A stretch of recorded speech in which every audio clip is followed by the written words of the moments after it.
হয়ে যায়। একটা আমল আছে,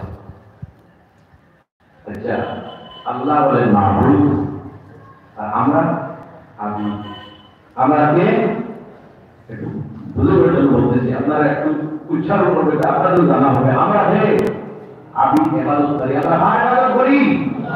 আল্লাহ। তাহলে আল্লাহ বলেন মাহবুব, আল্লাহ কে মাহবুব। ভাই আমার আমরা নামাজ পড়ি, আল্লাহ কে নামাজ পড়ে? ডাউট আছে আপনাদের মধ্যে, মনে হয় ডাউট আছে। আল্লাহ নামাজ পড়ে? জি। আমরা রোজা রাখি, আল্লাহ কি রোজা রাখেন? জি।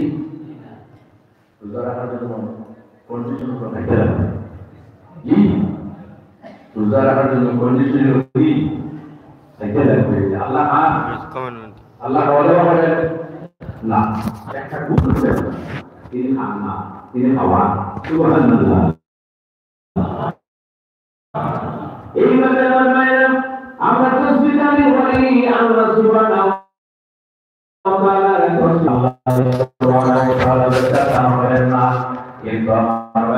এমন একটা সময় আসবে যখন মসজিদ থাকবে না, নামাজ থাকবে না, রোজা থাকবে না, যাকাত থাকবে না, থাকবে না, কোনো কিছুই থাকবে না। একটা আমল কিন্তু থাকবে, সেই আমল আমরা করি এবং আল্লাহ আমল করে রাসূলুল্লাহ উপর পাঠান। এক আমল,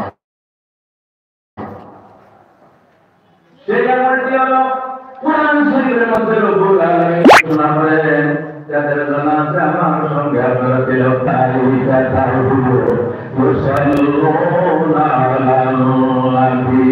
আল্লাহ নিশ্চয় আল্লাহ এবং আল্লাহর ফেরেশতা যারা আছে তারা আল্লাহর রাসূলের উপর দুরূদ শরীফ পাঠায়। আর বল রাসূলুল্লাহর উপর কে? আল্লাহ এবং তার ফেরেশতারা। কে? আল্লাহ এবং তার ফেরেশতারা।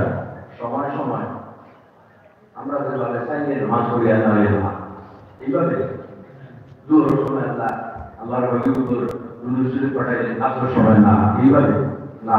11 মধ্যে ইন্না একটা শব্দ আছে, আরবি যাদের যেমন জানা আছে তারা বলবে ইন্না শব্দের মাধ্যমে যে কথাগুলি শব্দ করা হয় সেই কথার মধ্যে কোনো ডাউট নাই, ডাউট দূর করা হয়। এর অর্থ হলো ইন্না, রূপে মুসাব্বাবিল ফেলের মধ্যে একটা হলো ইন্না, ইন্নাল্লাহ নিশ্চয় আল্লাহ এবং তার ফেরেশতারা ইউসাল্লুনা আলান নবী সর্বদা রাসূলের উপর দরুদ পাঠায়। কোনো মুহূর্ত খালি নেই, সকাল খালি নেই, বিকাল খালি নেই, দুপুর খালি নেই, দিন খালি নেই, সময় খালি নেই, কোনো সময় খালি নেই। আল্লাহ এবং তার ফেরেশতারা আল্লাহর নবীর উপর দরুদ শরীফ পাঠায়।